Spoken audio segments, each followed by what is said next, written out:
Bună seara tuturor și bine ați venit la noua conferință Zoom online organizată de Institutul de Apologetică Vaxdei.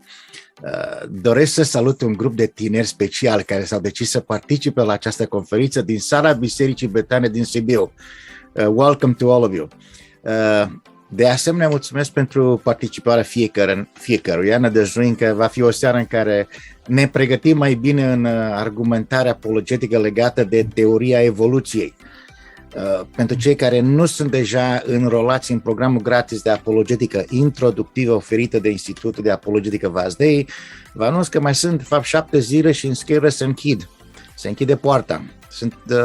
Ultimul calcul sunt 81 de înscrieri în program, iar unii dintre studenți deja au acces la platforma Institutului și deja au început să-și facă prima lecție. Sunt foarte încurajat de faptul ăsta și mai ales de comentariile și modul în care ei comunică între ei referitor la lecție. Ceva extraordinar. De-abia aștept ca și profesorii restul profesor să intre în site și să vadă ceea ce se întâmplă. De asemenea, încurajez să vorbiți cu prietenii voștri și toți cei care sunt disponibili să se înroleze în acest curs educativ. Am primit cerințe de la soți și soții, mătuși și nepoate. Mi s-a confirmat cum unii și-au influențat prietenii să se înscrie și au făcut-o. Un caz este din Bruxelles. O persoană s-a înscris și mi-a spus, am trimis mesajul și la prietenii mei și sunt vreo 4 sau 5, dacă nu mă înșel, din Bruxelles care s-au înscris la cursuri. Ceva fenomenal. Avem studenți români din 11 țări, dornind să cunoască mai multe despre această unealtă pe care Petru și Pavel le-a folosit în discuțiile cu cei indiferenți sau neîncrezători în existența lui Dumnezeu. Bun, în această seară îl avem ca invitat special pe Dr. Scott Smith, este profesor la Biola University în California, unde mai bine de 22 de ani predă apologetică creștină. Printre cursurile predate se numără etică, filozofia religiei, epistemologie, metafizică, constructivism și fenomenologie, relativism, postmodernism, plus alte seminarii și cursuri în ajutorarea pregătirii viitorului apologeți în zilele noastre. Conferința din seara aceasta tratează subiectul evoluției și pentru prima parte a conferinței o să prezint mesajul deja înregistrat cu subtitlu, după care vom trece la sesiunea de întrebări și răspunsuri, unde dr. Radu Câmpeanu va prelua rolul de moderator și traducător. Așa că vom începe cu această prezentare video pentru început.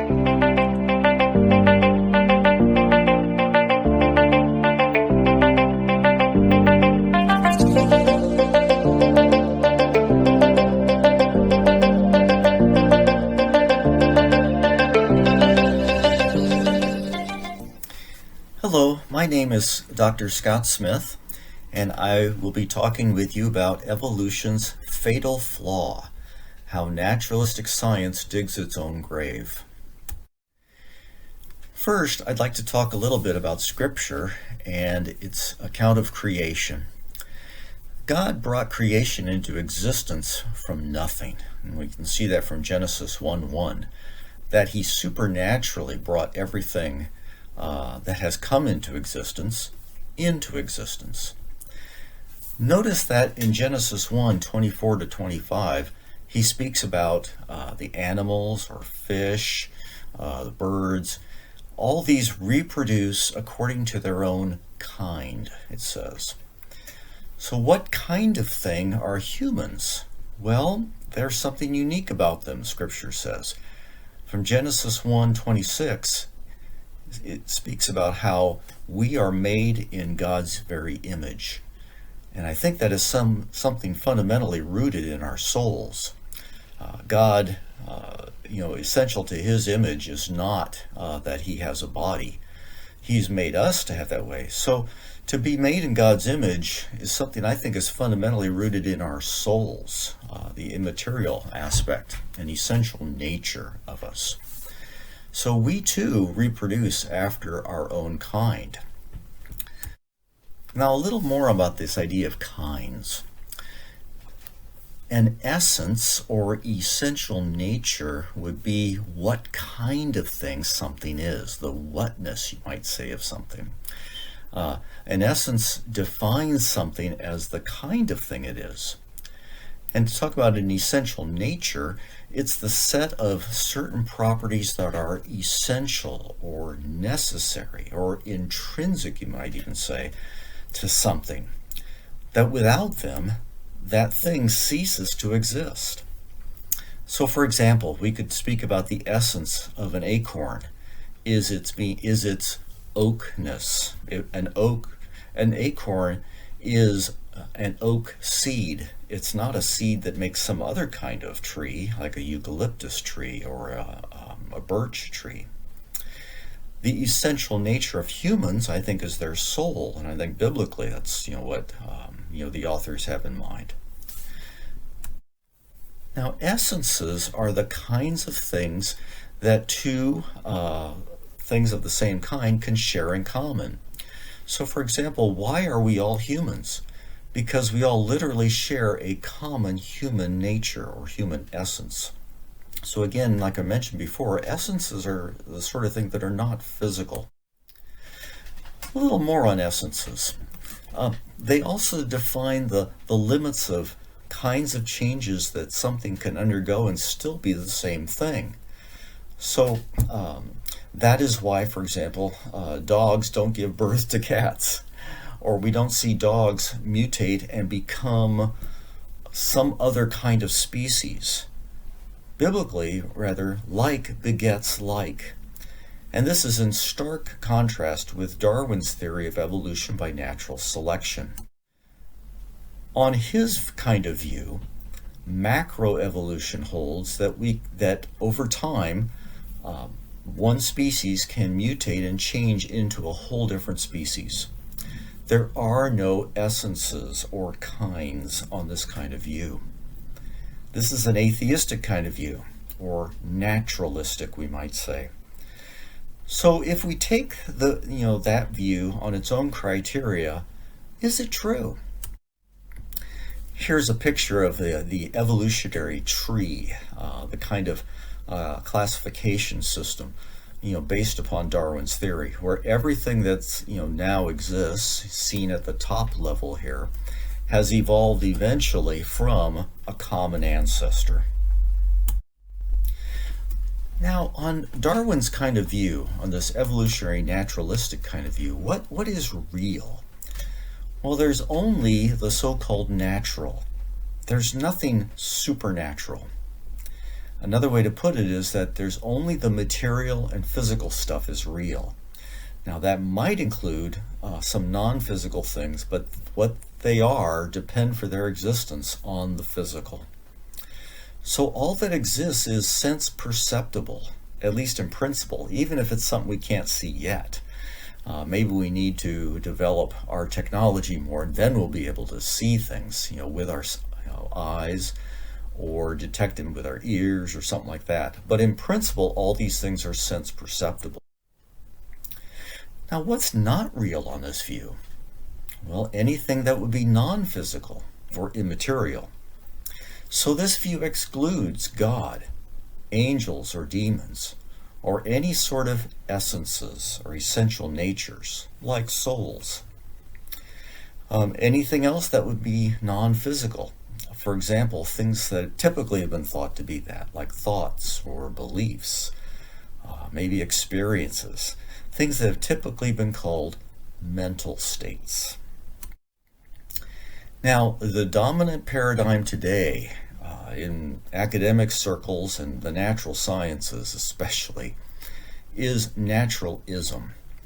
And that is a philosophical view about about the nature of what's real. And that is only the natural or physical is real. And evolution by natural selection is taught as fact, in so many places. So on this view, religious views are merely opinions. They can't give us the truth about origins or what's real. Now, before we go on, let me just give a couple preliminary things for us to keep in mind. And before we look at a key evolutionist, what sort of thing would essences be if they are real? And what sort of thing would mental states or those properties of minds, like thoughts and beliefs, what kind of thing would they be? Well, on these mental states, things like thoughts and beliefs experiences, those are some examples, but they seem to have a key thing in common, and that is something I call intentionality. Now, that's a big English term. It simply means that our thoughts or beliefs or experiences we use to make observations, they have a feature in common, and they are of or about things. A thought right now that I have about my wife as she goes to a lunch meeting, or a thought about this presentation, or a belief about what I ate for dinner last night. Now, can you ever have a thought that isn't about anything? I don't think so. Whenever we have a thought, it seems like it's always about something. So, some key features of this intentionality. It's like the directedness, so to speak, of my thoughts or experiences. But what's it made of, so to speak? If intentionality were something, that was physical or made out of matter, then it seems that for my thought to be about some object, let's say, then that something would have to cause my thought to be in a physical, causal relationship with that.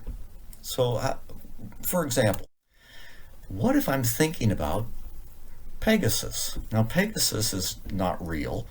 There's not really a winged horse out there, although I have a little mini statue, a model of Pegasus in my office. But let's think about now, what if that intentionality or that aboutness of my thought, if it were physical, then my thought and Pegasus would stand in some sort of physical causal relation. Now these arrows here, the arrow going from Pegasus toward me in that picture is that the idea that Pegasus, this physical thing, causes in me the thought. And in turn, the arrow from me toward Pegasus indicates that my thought would be about or directed toward, you might say, Pegasus.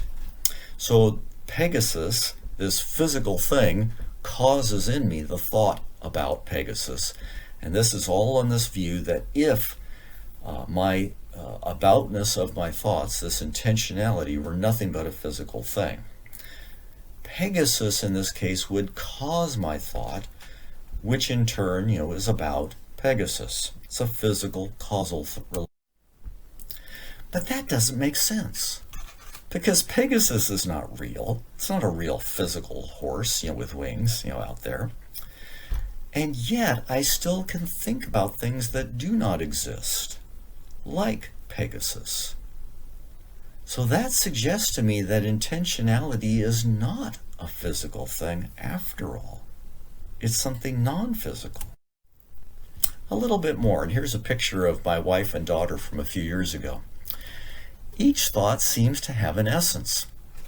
For example, I've got a thought about my family there, my wife and daughter, and myself. That thought seems to be essentially about them, about my family. That same thought could not have turned out to have been about something else, say like a cup of coffee or this talk, and still be the thought that it is.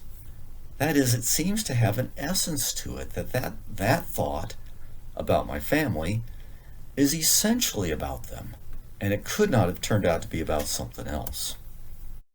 Now, all that by way of now application to help set us up so we can look at something here regarding evolution. Daniel Dennett is a leading professor in the United States and defender of the view of evolution by natural selection. And you might have heard the term the new atheist. He is one of a group of now 3 gentlemen who make up that group. Now here's some of Dennett's basic ideas. He takes evolution by natural selection seriously in some particular ways. For him, there are no essences or souls, and there are no non-physical things like minds or thoughts or beliefs or intentionality. There's only physical stuff. That would be, things like brains that process the inputs that come from our five senses. So for him, natural selection is a completely blind process. There are no plans, no goals, no thoughts, no intentions, because those would involve a mind. And he, prohibits those sort of things, or thinks those things don't even exist. Now, here's another key idea for Dennett. He says that the aboutness, or the intentionality of our thoughts or experiences and other mental states is not real. And I think that he realizes, the implication there that it can't be, if it's immaterial, it can't be real. He says instead it's just an attribution or interpretation, or you might say a conceptualization we make by adopting what he calls the intentional stance. Now that stance is just a tactic that we're going to use to predict behavior by treating something, say a person or maybe a computer, as though it has intentionality, but when it really doesn't. So here's an example from the television show Star Trek, the original series, and Mr. Spock in the foreground there is playing three-dimensional chess with the ship's computer. And what's he doing? The idea here is for, Spock wants to get the computer's pieces, the black pieces, I think, in checkmate. But the same thing, by playing chess, we can attribute to the computer that it also is trying or intending to put Mr. Spock's pieces in checkmate. So we attribute to Spock and attribute to the computer that they both have certain goals or plans or intentions, that they are going to try to put the opponent's pieces in king in checkmate. And the way to do that will be that in response to, say, what one of them does, then there would be a belief that in order to put the opponent's king in check or in checkmate, they could move a certain piece to a certain location, believing that then the other would respond and move another piece in a certain location, and all this will lead to, they think, so to speak, that they will put their opponent in check. Now Dennett's saying there is no such real stuff going on. There is no real intentions or plans or beliefs here. We, as we observe this, are attributing to Spock or the computer that they are trying to bring these about, that they have these intentions, but that's all that's going on. We are interpreting their behavior as though that's what they're intending to do, when really that's not the case. So Dennett thinks that since these mental states like thoughts and beliefs and plans and intentions, the quality aren't real, the qualities that they would have, like their intentionality, those aren't real. So what's really going on?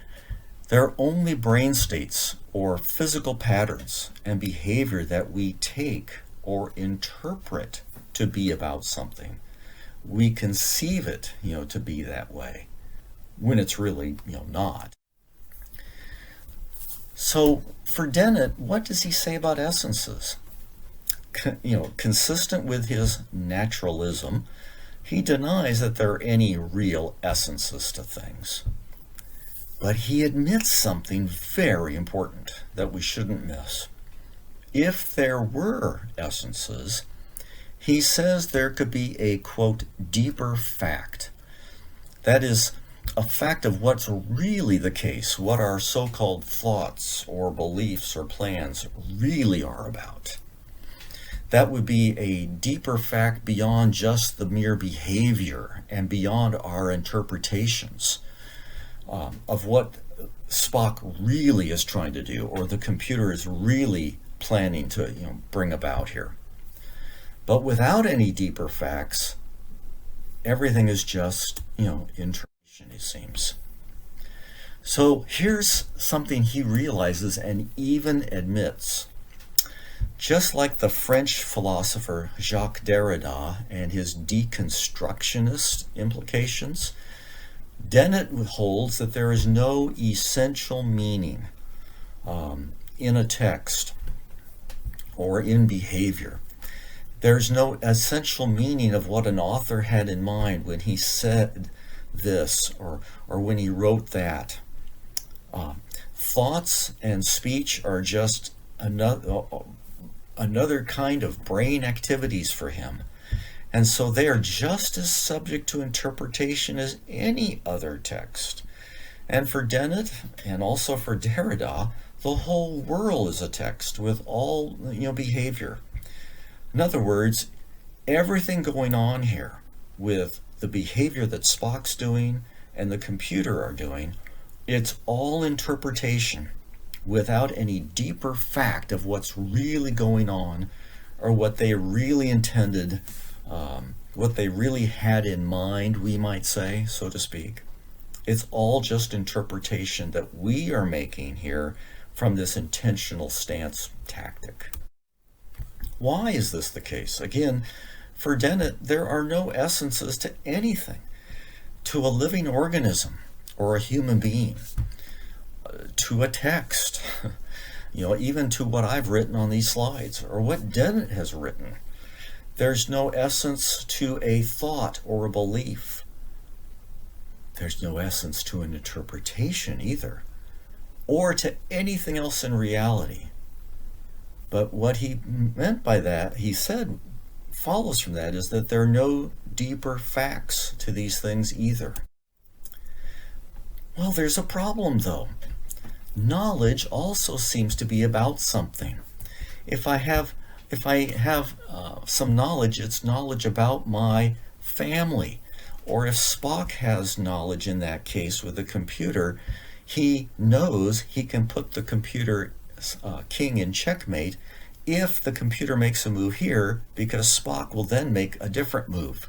And he knows that he will be, or it's knowledge about what will be the case. So knowledge always seems to be about something too. If we know something, we know what we're going to have for our next meal, what we're going to eat. That is always about what we're going to eat. And so if you have knowledge, it too has this quality of intentionality.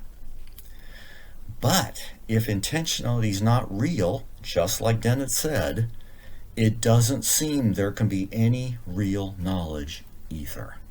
Because intentionality seems to always be a necessary quality that knowledge must have. What does that mean then? What are implications of that? What about the claims that naturalists make about what's real, the real facts of the world, that everything's made out of physical stuff and matter? And Dennett, what he says, the brute facts are that everything is just physical. Or what about Dennett's claims about what's really going on? There are no real thoughts or minds or anything like that. Everything, therefore, including the theory itself of naturalistic evolution, becomes just an interpretation for Dennett and for naturalism in general, because there are no essences there are no deeper facts, therefore, about what he really had in mind, or what we might say knows, or about the truth, so to speak, of naturalism. It's just an interpretation. And that all happens because there are no essences. There are no essences that define or limit or make something what it is. Even all the things that Dennett or any other naturalist has written, there would be no essence to his, what he claimed to be the case. Without essences, everything becomes an interpretation. But he doesn't realize that it applies to his own view just as much as to anything else. So everything becomes just a way of how we conceive of or interpret reality. So on naturalism at best, everything, including that theory itself, is just an interpretation. But if everything's just an interpretation, then what is it we're interpreting? Well, I guess, this whatever interpretation we're working with depends upon a prior interpretation. It's an interpretation of another interpretation. But that interpretation must be an interpretation of something else, some other interpretation. But that third interpretation must be an interpretation of some other interpretation. And what's going on here? It seems like we are left with what we might call an infinite regress of interpretations, but without any way to get started with interpreting reality itself. We are left with a never-ending series of interpretations that can never latch on to, so to speak, the real world and tell us how things really are. So, the problem with this is that naturalistic evolution is utterly self. Now, if you'd like to read an article through the internet, here's a link to it. It's one I did. It was called Evolution's Achilles Heel, ? And it was published in the Christian Research Journal. I think this link will still be active, to help you get it. You could go to equip.org and search under my name or the title, for that article. If you want to dig into this on a more academic level, I've got a book called Naturalism and Our Knowledge of Reality. It's published by Ashgate originally, and now Routledge is bought out Ashgate, so it's the publisher now. And that would be a more academic, philosophical kind of treatment, these kind of topics. I hope that helps, and I will look forward to being able to discuss this all with you. Thank you. Here we are. Welcome and good morning, Dr. Smith. I think it's 10:30 in California, and hopefully the weather, it's beautiful over there. It is. Well, I'm going to introduce you Dr. Radu Câmpian. He will be the moderator and the translator, so I'm going to step aside. Here you go, Radu. Hello, thank you so much, Dr. Smith, for this wonderful presentation. It was a delight to hear all the good arguments that you brought. And on behalf of our youth that are now online with you, we do thank you for your presentation, and not only. I will try to be the moderator, and I would ask the people that are joining us to have courage and write some questions on the chat till we reach them with questions, and till we get the questions from them. I will try to break the ice and have a question for you, if I may. This question I was faced even today when in school. I was asked by a student, and she asked me, why are we saying that thoughts are immaterial, since when you scan the brain, you see some connections there. That means that's a chemical reaction. So it's nothing more than a chemical reaction, not immaterial things. If I may, let me translate it into Romanian so that the audience should hear it.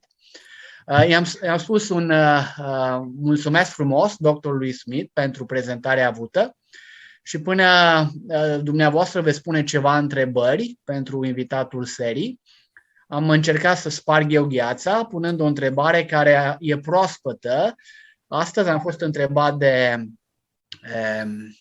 cineva, un elev, o elevă, care m-a întrebat de ce am putea spune că gândurile sunt imateriale din moment ce atunci când se scanează creierul se observă anumite conexiuni care în cele din urmă ar trăda că și gândurile reprezintă o reacție chimică. Ok? Okay, Dr. Smith, if you are kind, please go ahead. Well, two things come to mind. One is in the presentation, I talked about Pegasus and how... Două lucruri îmi vin în minte. Mai întâi, în prezentarea avută, am vorbit despre imaginea lui Pegas. Okay. And there I talked about how a thought really can't be something physical. Și apoi am vorbit despre faptul că un gând nu poate fi într-adevăr ceva fizic. And the other quick thing to mention is that just because thoughts are correlated with brain states does not mean they are the same thing as brain states. Iar în al doilea rând a spune, doar pentru simplu fapt că gândurile pot fi relaționate cu starea minții, nu înseamnă că echivalează cu starea minții. Those are the quick things I'd say. Thank you so much. So we have another question. I can see it on chat. How can we pin down the evolutionists with this? They don't really adhere to this. Maybe they don't even know about this theory. A question, what is it that they don't adhere to? What is this, mentioned there? Întrebarea pentru cel care a lansat această întrebare ar fi la ce vă referiți prin cuvântul acesta, la ce se referă ei? Poate ați putea detalia puțin întrebarea pe care ne-ați prezentat-o în chat.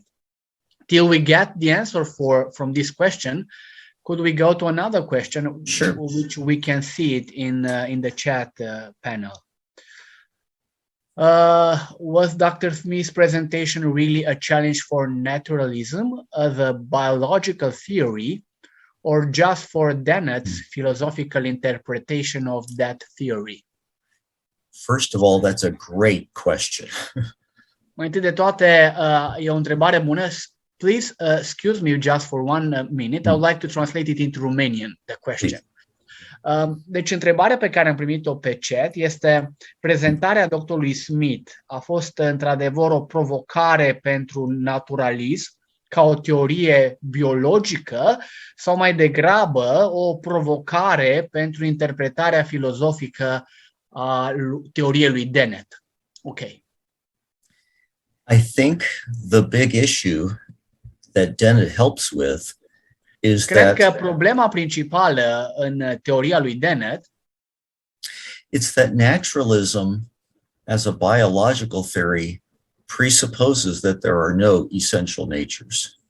Este că naturalismul ca o presupoziție biologică neagă tot ce înseamnă esențialism. That's the crucial point. Și aici este momentul decisiv, momentul culminant. Because Darwin's theory was an attempt to get rid of any essential natures. Pentru că, în esență, teoria lui Darwin a încercat să înlăture tot ce înseamnă esențialism sau natură esențială.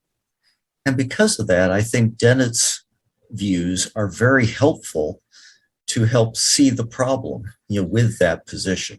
Și din cauza aceasta spune că felul în care, în mod filozofic, Dennett pune problema, ne ajută să înțelegem problema de fond și de bază a darwinismului. That's it, I think. Okay, thank you so much. Coming back to the previous question, I see on the chat panel some comments. Dennett's theory was not brought up in any discussion I had with evolutionist friends. If I want to talk about it, they say they don't believe that. I will translate it into Romanian language. Teoria lui Dennett nu era adusă în discuție atunci când vorbeam cu prietenii mei evoluționiști, pentru că nici ei, din câte înțelegem în formularea întrebării, nu cred teoria lui Dennett. Okay? Maybe the first thing I would want to know is just Mai what. întâi, Go aș ahead. vrea să știu, okay, please, sorry. Go ahead, please. I would want to know what is it they don't believe. M-ar ajuta să știu mai bine ce nu cred ei din teoriile enunțate. But then I think I would talk about essences and how Dennett is right that evolutionary theory rejects any essences.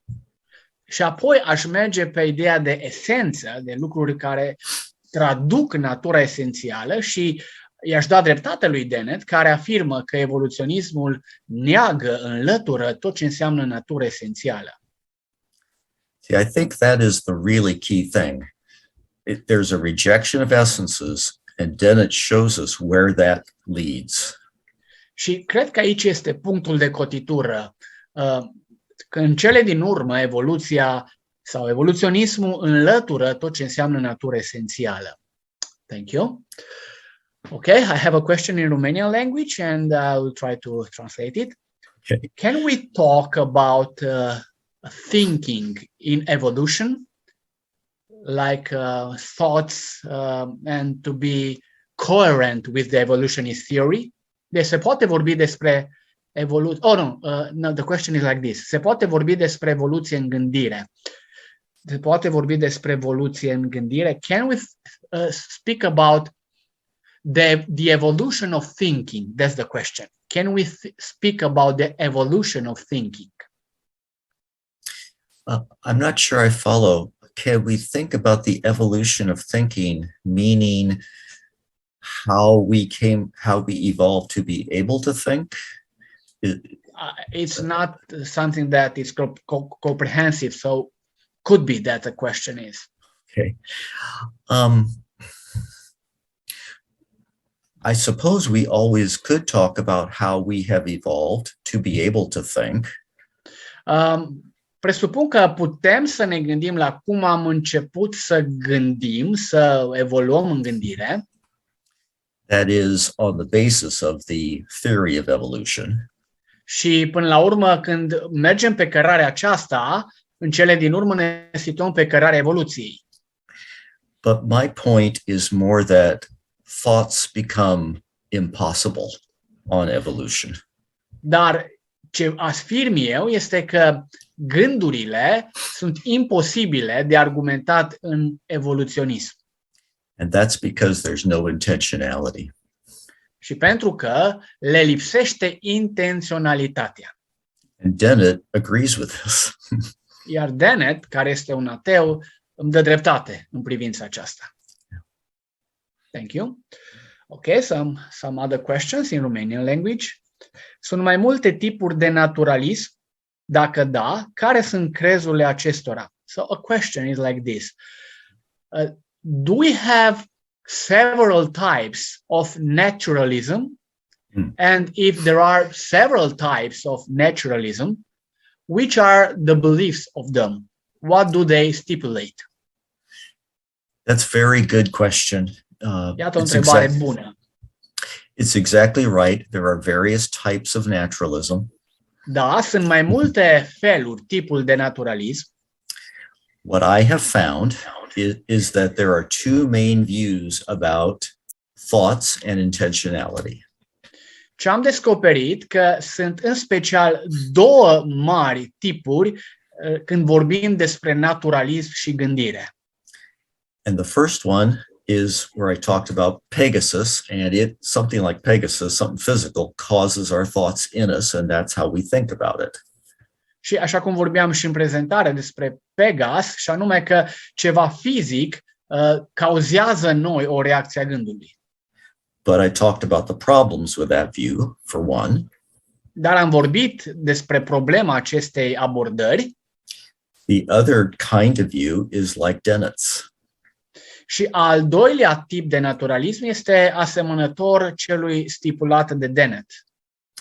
So I try to give the two main kinds of views that naturalists hold about thoughts. Așa că încerc să prezint ambele perspective ale naturalismului când este vorba de gândire. and tried to show that either way they run into big troubles.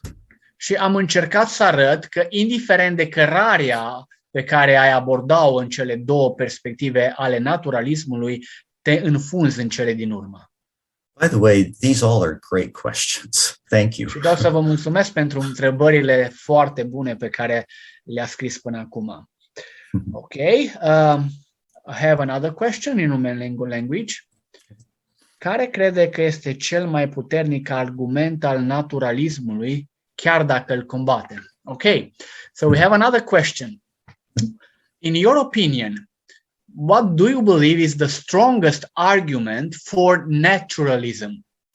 And even though you say we reject naturalism, what will be the best argument for naturalism?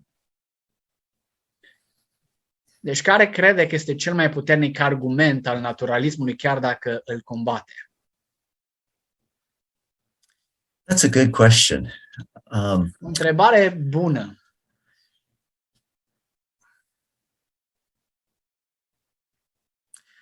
Off the top of my head, Așa, gândindu-mă rapid, perhaps it might be that we have much success poate faptul că avem succes scientifically to explain human behavior.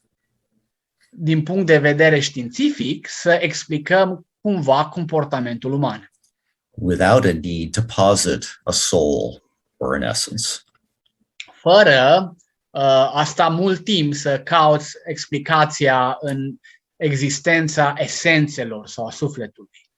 But part of what I've tried to say today, Dar o parte din ceea ce am spus astăzi, that even on that strength, it still can't account for all those things. chiar dacă ar fi un argument în favoarea naturalismului, și acesta are părțile lui deficitare. Ok, thank you. Some other questions? Pot veni unele gânduri de la Dumnezeu sau Satan? Sunt doar ale noastre și noi le interpretăm ca fiind de la Dumnezeu sau Satan? Ok, a question, it's more like a spiritual question, but it's a good one. Some thoughts are originated in God, or so I will rephrase it. Okay. When we have thoughts in our minds, are they from God or from Satan, or are just our thoughts and we interpret them coming from God or coming from Satan? So the question could be the origin of thoughts. Are our thoughts and we put them into God's origin or into Satan's origin? Did you want to translate that, or should I just go ahead and answer that? I already did. Okay. I read the question in the Romanian language and then Okay. I think that, well, again, off the top of my head, din nou, o întrebare la care răspund pe moment, we can have our own thoughts. este că putem să avem propriile gânduri. However, biblically speaking, totuși, din punct de vedere biblic, I think that, for one, Scripture does speak in John 8, verse 44, about those who do not know Christ are following their father, the devil. În Ioan 8:44, Biblia afirmă că cei care îl resping pe Dumnezeu, nu îl cunosc pe Dumnezeu, în cele din urmă pășesc pe urmele celui rău. So I think what that means is their minds and hearts are following those of the devil. Și ceea ce cred că ar însemna acest verset este că mintea lor și gândurile lor urmează sfatul celui rău. On the other hand, for those who know Christ, pe de altă parte, pentru cei care îl cunosc pe Hristos, can have access to the mind of Christ. Și cumva se conectează și au acces la mintea lui Hristos. felul de gândire a lui Hristos. That's from 1 Corinthians chapter 2, verse 16.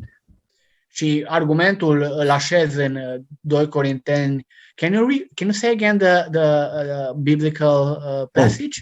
1 Corinthians? Chapter 2, verse 16. 1 Corinteni 2 cu 16 găsim pasajul scriptural de care menționam. So, okay, thank you. I'd say. Thank you, appreciate. Sure. Okay, a question in English. How is consciousness possible in the views of naturalist? Very good question. Let me translate it into Romanian language. Oh, I'm sorry.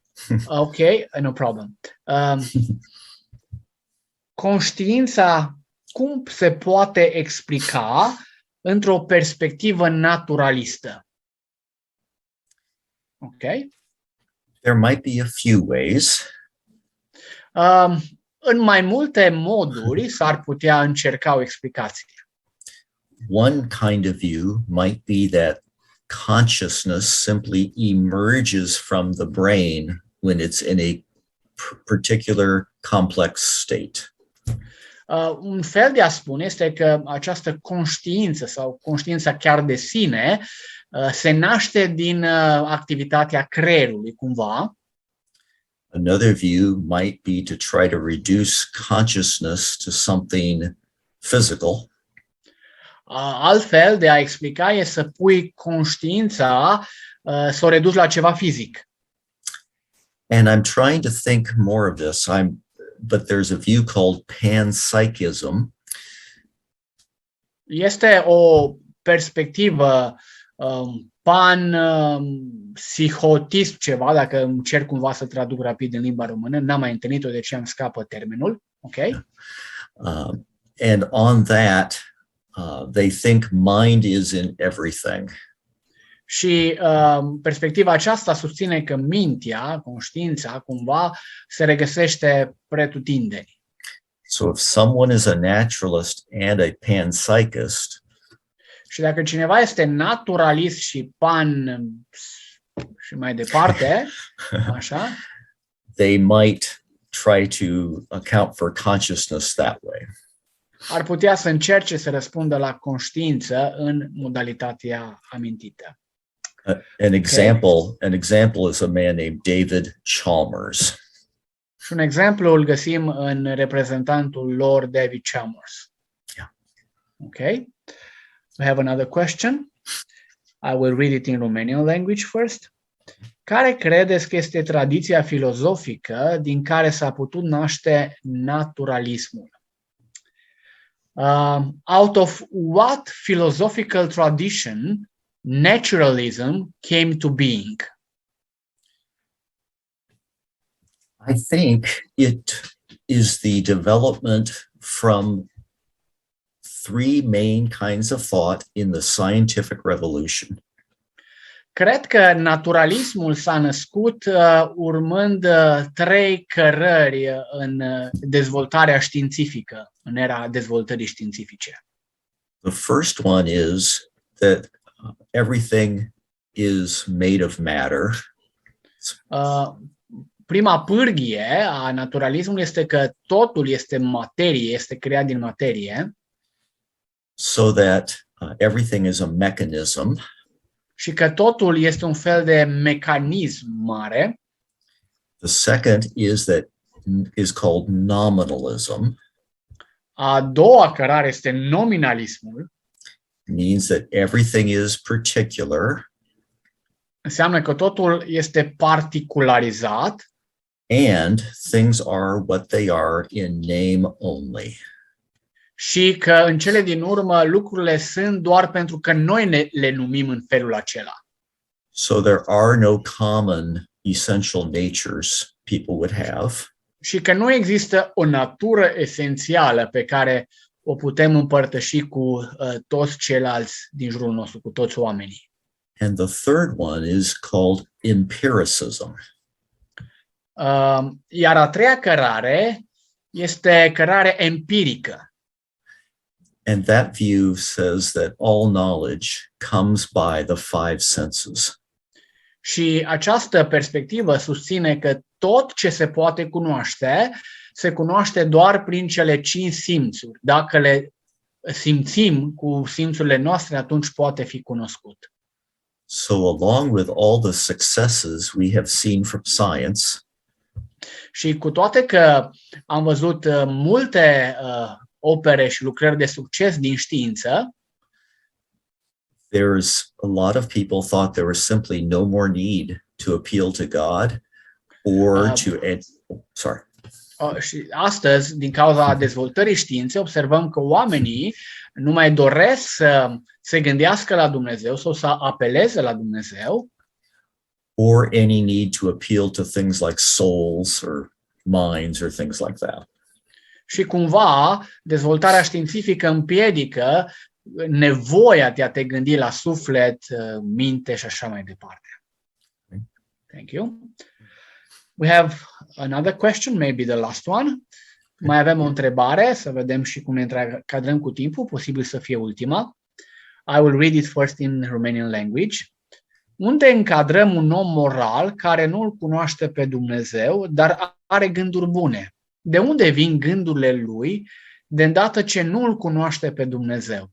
Okay, good question from my point of view. Where do we put someone who is considered to be morally correct, but he doesn't know God?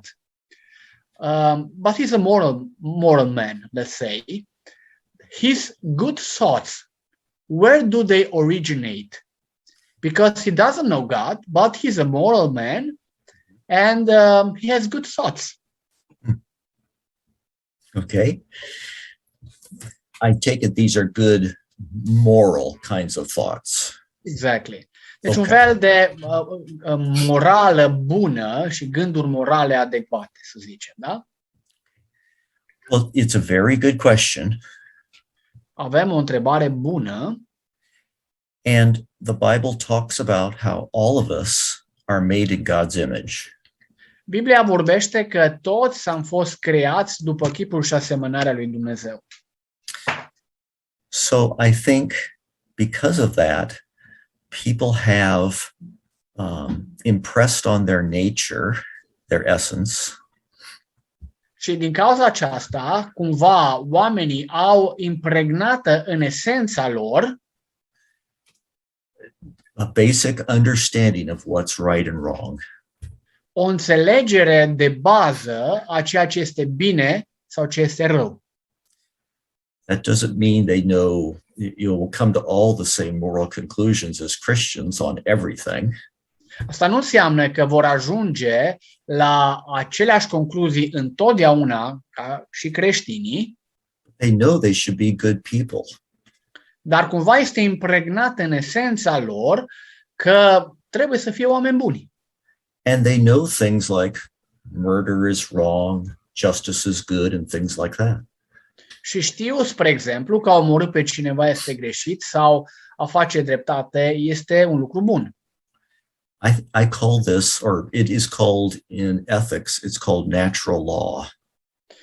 Din punct de vedere etic, numim această perspectivă legea naturală. This is something God has revealed in creation, Este ceva ce Dumnezeu a revelat, a descoperit în creație and because we are made in His image, we can know these things. și pentru că suntem creați după chipul și asemănarea lui Dumnezeu, în esența noastră avem aceste lucruri întipărite. And that's how we can have people who generally are, do good things and want to be good people, and yet do not know Christ. Și de asta ne întâlnim cu oameni care se comportă frumos, fac lucruri bune și cu toate acestea nu-L cunosc pe Hristos. Thank you so much, Dr. Smith. Thank you. It was a wonderful privilege to talk to you and to You have too. these questions that you answered. We do appreciate. And now, Dr. Caius Obeada. Yes, thank you, Dr. Smith. And this is the book that you will know, but not you, but the rest of us will know a lot more about naturalism and knowledge of reality. Vrei să traduci? Da, iată cartea despre care se amintea în prezentarea lui Smith, Naturalismul și felul în care cunoaștem realitatea. Also, for those of you that, because there were a lot of questions about the soul, Și pentru că au fost întrebări privitoare la suflet, this is another book of Dr. J.P. Moreland, vă prezint o altă carte a doctorului J.P. Moreland, and he agreed to have an interview to talk about the soul. și și-a dat acordul să avem o discuție pe tema sufletului, Care va fi, that will be recorded and be on the podcast on the institute, on the page of the institute. care va fi înregistrată și apoi postată pe pagina Institutului de Apologetică. And the last announcements will be regarding the next two conferences. La final vă prezint ultimele anunțuri referitoare la următoarele două conferințe. Dr. Ryan Mullins is going to talk about God and emotion. Dr. Ryan Mullins va vorbi data viitoare despre Dumnezeu și sentimentele, emoțiile. Okay. In April, we will have Dr. Alex Mihaila. Iar în luna aprilie îl vom avea invitat pe doctorul Alex Mihaila. And that will be the time when Dr. Radu Câmpianu will not be needed for translation because he's a Romanian theologian. Și va fi bucuria mea că nu voi sluji ca traducător, pentru că Alex Mihaila vorbește foarte bine română. And he will talk about difficult passages from the Old Testament. He is a professor and doctor in Hebrew and studies of Old Testament. Și va vorbi despre texte dificile din Vechiul Testament, el fiind un profesor de ebraică și de studii vechi testamentare. So thank you again for everything and for Dr. Smith being with us today. Vă mulțumim tare mult că ați fost cu noi, în special doctorului Smith, pentru prezența sa. I hope that we'll see a picture from the youth that they are gathering in the chapel. Și rog pe cei de la Voxday Sibiu să facă o poză și să ne trimită, să vedem că ați fost cu noi. I hope that you did understand, Dr. Smith, that they are, I don't know, 60, 70, I don't know exactly the number, but they're a bunch of youth gathered in the church, you know, following, and actually some of the hardest questions, they came from these kids. Very good. Așa că au fost tineri prezenți în biserică ce au încercat să pună întrebări complicate și ne bucurăm pentru asta. Thank you again and good night for Romania and have a good day, Dr. Smith. Thank you very much. Bună și doctorului Smith îi dorim o zi frumoasă pe mai departe.